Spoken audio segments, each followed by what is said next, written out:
السلام عليكم ورحمة الله وبركاته. يا أهلا بكل الحبايب، منورين قناة أخوكم أبو أحمد المصري. صلوا على الزين، اللهم صل وسلم وبارك على سيدنا محمد وعلى آله وصحبه أجمعين. النهاردة يا جماعة إحنا مش هنعمل فيديو عادي، إحنا هنعمل قعدة عرب. موضوع الجن والشياطين في المنام موضوع بيشغل بال الصغير والكبير. في ناس أول ما بتشوف جن في الحلم بتقوم مرعوبة وتفتكر إن في عمل أو سحر، وناس تانية بتشوف شياطين وبتقول خلاص حياتي انتهت.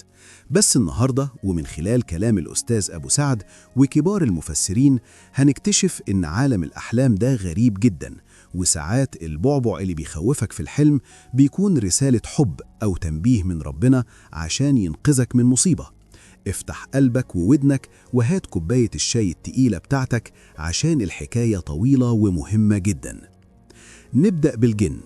الجن في الحلم يا حبايب قلبي هم أهل الاحتيال، يعني لو شفت جن فكر فورا في المكر والدهاء في دنيتك. الأستاذ أبو سعد بيقول لنا لو شفت نفسك اتحولت الجن ما تقلقش، ده معناه إن ربنا هيديك قوة وكيد وذكاء خارق هتقدر بيه تغلب أعدائك. طيب لو الجن واقفين قدام باب بيتك، هنا بقى لازم نركز على 100 بيضة.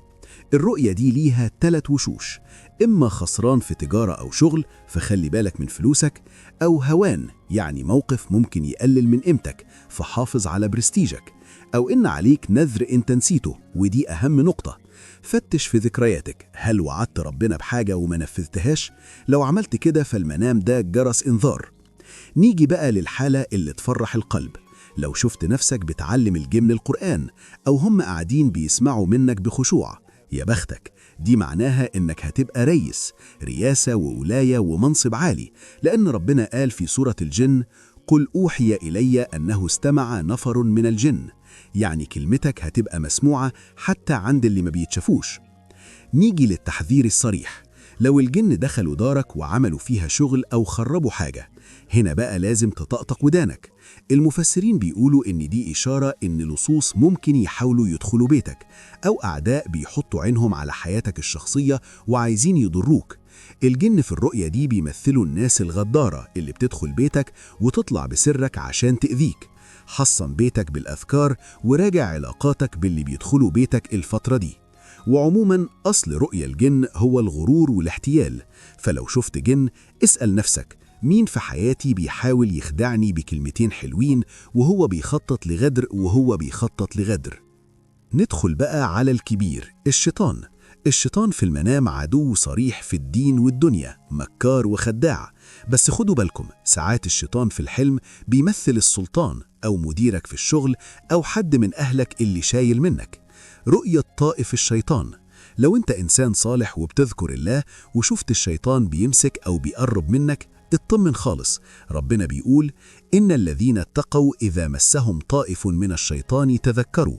دي معناها إن ليك أعداء كتير ونفسهم يدمروا حياتك، بس مش هيطولوا منك شعرة طول ما لسانك رطب بذكر الله.